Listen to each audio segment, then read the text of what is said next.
So this is the Palazzo Grimani, and there's a couple of big stories for this one as one of the Casanova sites. So now you get 4 minutes with Casanova. Let's go on in to see the interior of the Palazzo. It's now a museum, and so anyone can go in and tour through. But let me tell you some of the stories of why Casanova would have been here. When Casanova's father, who was an actor, died when Casanova was just 8 years old, Casanova, the family was sort of taken care of by 3 of their patrons, and it was the 3 Grimani brothers. Now Casanova himself in his memoirs says that maybe Michele Grimani was his father.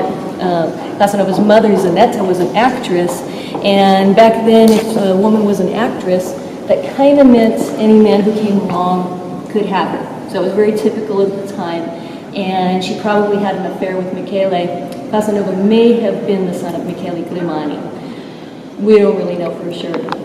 However, the 3 Grimani brothers did agree to take care of the Casanova children after their father died.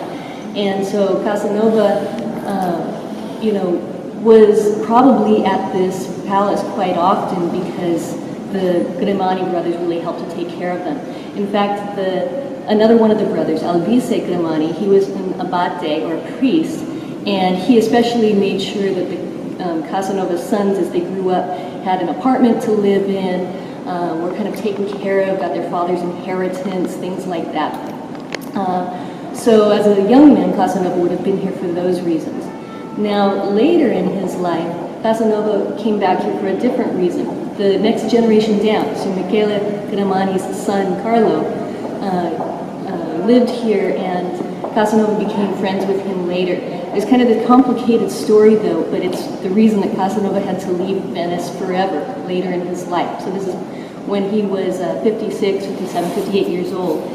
Casanova had taken a job as a secretary with a guy named Spinola, and Spinola and this other guy, Carletti, were here dining as guests of the Grimani, Carlo Grimani, and there was a debt that needed to be paid, and so they asked if Casanova would be kind of the mediator and help to take care of this business. He said that's the kind of thing that was a little beneath him, but he needed money, he needed a job, so he said, okay, I'll do it if you give me some payment. So he made the arrangements, and that all went okay. The bad part was later the payments were supposed to be made in installments.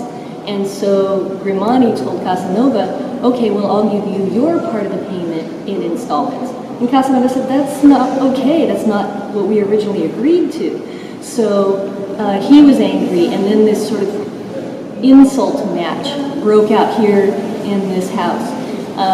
Casanova was throwing insults, they were throwing insults back, and Casanova was then not allowed to leave. Carlo Grimani told him, you have to stay here and listen to this. So it was completely humiliating. The next day, gossip went all over town, and everyone was really down on Casanova because the Grimani were a very important patrician family, the noblest, highest class. So Casanova decided to write a story, kind of a mythical story with different names, but really it was the Grimanis, the family. And this was the end for Casanova. Everyone was so angry, he had to flee the city. This was when he was 58 years old. He never came back to Venice after that.